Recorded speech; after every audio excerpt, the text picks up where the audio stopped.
ఈరోజు నెల్లూరులో ఒక సరదా సన్నివేశం.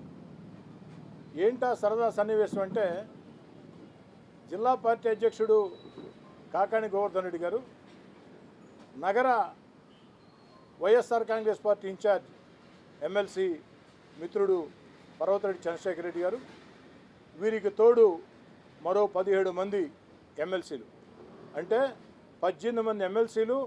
జిల్లా పార్టీ అధ్యక్షుడు వచ్చి నెల్లూరు నడి రోడ్లో మీడియాతో మాట్లాడుతూ, రాష్ట్ర మంత్రి పొంగూరు నారాయణ గారు వేధిస్తున్నాడు, వెంటాడుతున్నాడు, కక్షాదింపు చర్యలు పాల్పడుతున్నారు. నేను అడుగుతున్నా మిమ్మల్ని, ఇది నమ్మదగిన మాటేనా? నారాయణ సార్ ఏంది వేధించేది ఏంది? నారాయణ సారు నిఘంటువులో ఆ వేధింపులు, వెంటాటాలు అర్థమే తెలియని వ్యక్తి. నిజంగా నారాయణ సారు వేధించేవాడైతే, నారాయణ సారు వెంటాడేవాడైతే, ఈ 2 సంవత్సరాలు మీరు ఎంత దారుణంగా మాట్లాడుతున్నాడు. మీరు ఈ రోజున నారాయణ సార్ పట్టించుకున్నాడా? నారాయణ సారు వేధింపులు, వెంటాడటం, కక్షాదింపులు ఇవి వారికి తెలియదు. వారికి తెలిసింది అభివృద్ధి చేసి, ప్రజలకు సేవా కార్యక్రమాలు చేసి, 10 మందికి మేళ్లు చేసి, తన చేతల ద్వారా ప్రత్యర్థి పార్టీలకి సమాధానం చెప్పడం తప్ప మరొకటి నారాయణ సార్కి తెలియదు. ఒక్క నారాయణ సారే కాదు, రాష్ట్ర ముఖ్యమంత్రి చంద్రబాబు నాయుడు గారైనా, ఉప ముఖ్యమంత్రి పవన్ కళ్యాణ్ గారైనా, నారా లోకేష్ గారైనా, ఈ యొక్క ఎన్డీఏ ప్రభుత్వం ఏదైతే ఉందో, తెలుగుదేశం పార్టీ కూటమి ప్రభుత్వం ఎట్టి పరిస్థితుల్లో కూడా వేధింపులకు పాల్పడరు. కానీ మా ఇష్టారాజ్యంగా ప్రవర్తిస్తాం, మేము ఇష్టం వచ్చినట్టు చేస్తాం, గతంలో అనేక అక్రమాలు మేము చేసాం, వాడి జోలికి రాకూడదు అనుకుంటే ఎలా సాధ్యం? చట్టం పని చట్టం చేసుకోబోతుంది. అలా కాకుండా మీ ఇష్టారీతిగా, మరీ ముఖ్యంగా ప్రధానంగా నెల్లూరు విషయం మాట్లాడుకుందాం. ఏది ఈ నెల్లూరు సరదా సన్నివేశం. నెల్లూరు జిల్లా ప్రజలకి ఏదైతే వైఎస్ఆర్ కాంగ్రెస్ పార్టీ జిల్లా అధ్యక్షుడు, నగర వైసీపీ ఇన్ఛార్జి, మరో 17 మంది ఎమ్మెల్సీలు, మొత్తం 18 మంది వైఎస్ఆర్ కాంగ్రెస్ పార్టీ ఎమ్మెల్సీలు, జిల్లా పార్టీ అధ్యక్షుడు నెల్లూరు జిల్లా ప్రజలకి అందించినటువంటి ఒక కామెడీ దృశ్యం, అంతకుమించి మరొకట్లే. నాకు నిజంగా ఆశ్చర్యం వేసింది. నారాయణ సార్ ఏంది వేధించేదేంది? ఎవరో ఈ విధంగా మాట్లాడరే.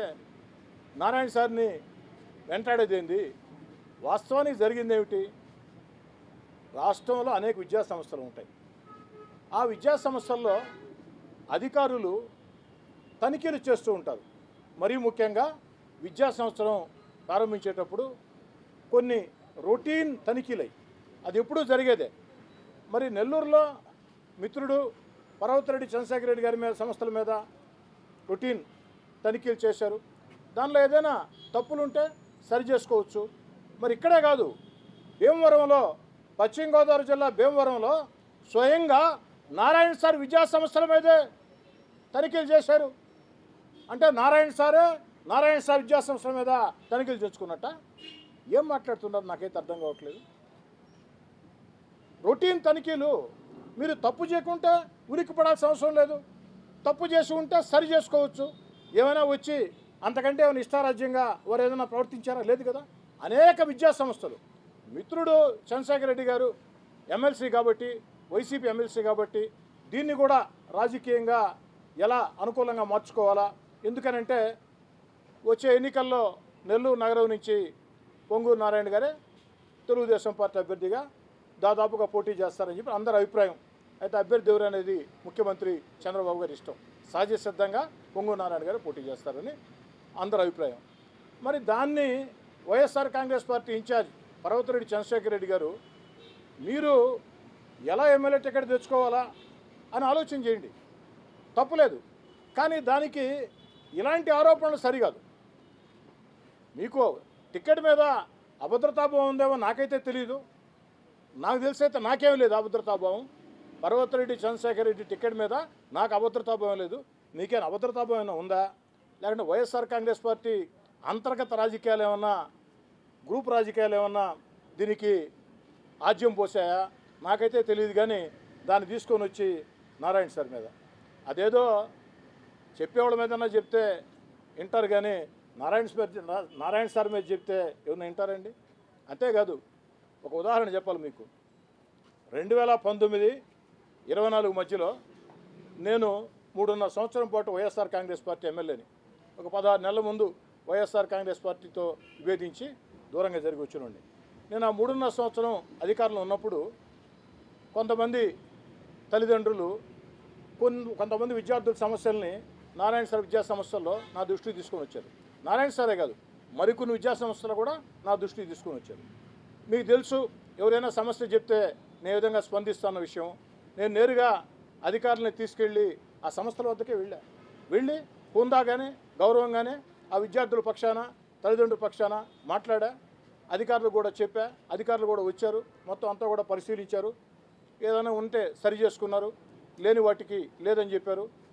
మొత్తం మీద ఆ విద్యార్థుల సమస్యలు పరిష్కారమని తల్లిదండ్రులు భరోసా ఇచ్చాం.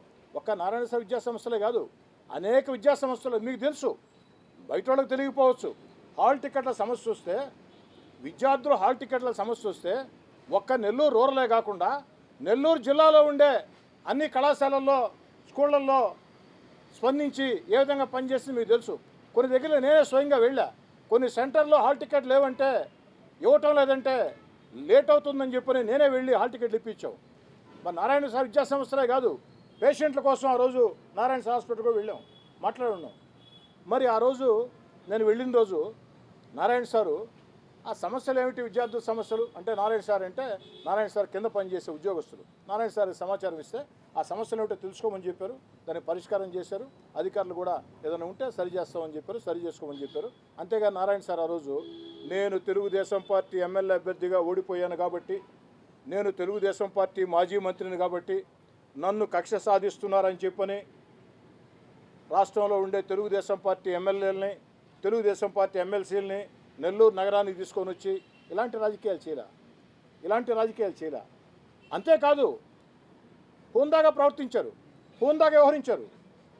మరి నారాయణ సార్ ఆ రోజు ఇదే ఆందోళన చేయాలంటే ఒకరోజు కాదు, రోజు కూడా చేస్తుండేవాళ్ళు కదా. కానీ నారాయణ సార్ చేయలేదే, దాన్ని రాజకీయంగా చూడలేదా నారాయణ సారు. రొటీన్ చెకప్లు జరుగుతూ ఉంటాయి, ఏదైనా లోపాలు ఉంటే సరి చేసుకుంటూ ఉంటారు. దాన్ని ఇంత పెద్ద రాద్ధాంతం అయితే, ఈ రాద్ధాంతాన్ని ఏదో పండిద్దాం అనుకున్నారు పాపం, కానీ రాద్ధాంతం పండల. నెల్లూరు జిల్లా ప్రజలకి ఒకరోజు మాత్రం కామెడీ అయింది. వాళ్ళు ఇంకేదైనా మాట్లాడిన పండు ఉండేదేమో కానీ నారాయణ సార్ వేధించాడు, నారాయణ సార్ కక్ష కట్టాడు, నారాయణ సారు వెంటాడుతున్నాడు, నారాయణ సారు మమ్మల్ని ఇబ్బంది పెడుతున్నాడు అంటే ఈ జిల్లా ప్రజలు నమ్మే పరిస్థితి లేదు. నారాయణ సార్ చీమకైనా అపకారం చేసేవాడు ఎప్పుడైనా, అందరూ తెలిసే విషయం, దాంట్లో రెండో ఆలోచన కూడా లేదు. ఇవన్నీ కూడా రొటీన్ పరిశీలనలు. అంతెందుకండి, నేను మాట్లాడుతున్న వైఎస్ఆర్ కాంగ్రెస్ పార్టీ నాయకుల్ని, గతంలో వైఎస్ఆర్ కాంగ్రెస్ అధికారంలో ఉన్నప్పుడు ఒక్క నెల్లూరే కాదు రాష్ట్రం అంతా కూడా నారాయణ సార్ గారిని ఎన్ని రకాల ఇబ్బందులు పెట్టారు, జైళ్ళకి పంపించాలని చూశారు. ఆరోగ్యం బాగలేకున్నా, వయసు సహకరించుకున్నా 100 కొద్ది కిలోమీటర్లు ఇష్టారాజ్యంగా కార్లుల్లో పోలీసు వాహనాలు ఏదైనా తిప్పారు. ఏదైతే ఆ వచ్చే దారిలో వాహనాలు మారుస్తూ నారాయణ సార్ని భయభ్రాంతులు చేసే రీతిలో ఎంత దుర్మార్గంగా మీరు ప్రవర్తించారు, మర్చిపోయారా? ప్రవర్తించలేదా? ఆఖరికి న్యాయస్థానాలు జోక్యం చేసుకోబట్టి ఆ రోజు నారాయణ సార్కి ఏం జరగలేదు. కానీ నారాయణ సార్ కానీ న్యాయస్థానాలు జోక్యం చేసుకోకుండా ఉంటే ఏ పరిస్థితి ఏ విధంగా ఉండేది? ఒక వ్యక్తిని, ఒక మాజీ మంత్రిని, ఒక నారాయణ విద్యా సంస్థలోనే ఒక ప్రపంచ ప్రఖ్యాతిగాంచిన విద్యా సంస్థల అధినేతని పోలీసు వాహనాలు తీసుకువస్తుంటే ఒకే వాహనంలో తీసుకురావచ్చు, లేక కొంత సమయం ఇవ్వచ్చు, 41A నోటీసు ఇవ్వచ్చు, విచారణకు హాజరుగమ్మని చెప్పొచ్చు. అలా ఏం కాకుండా వాహనాలు తీసుకొని వచ్చి ఒక 100 కిలోమీటర్లు ఒక వాహనంలో బాగా రాత్రి వేళ అక్కడ ఆగిపోయి ఉంటుంది వాహనం, 10 నిమిషాలు వాహనాలు పెడతారు, మళ్ళీ వేరే వాహనంలో మారుస్తారు. ఈ లోపల పోలీసులు పక్క ఏదో మాట్లాడుకుంటూ ఉంటారు. అంటే మానసికంగా దెబ్బతీయాలా, మానసికంగా భయభ్రాంతులకు గురి చేయాలని చెప్పని నారాయణ సార్ లాంటి వ్యక్తి మీద ఇష్టారాజ్యంగా ప్రవర్తించిన మీరు ఈరోజు మమ్మల్ని వేధిస్తున్నారంటే అది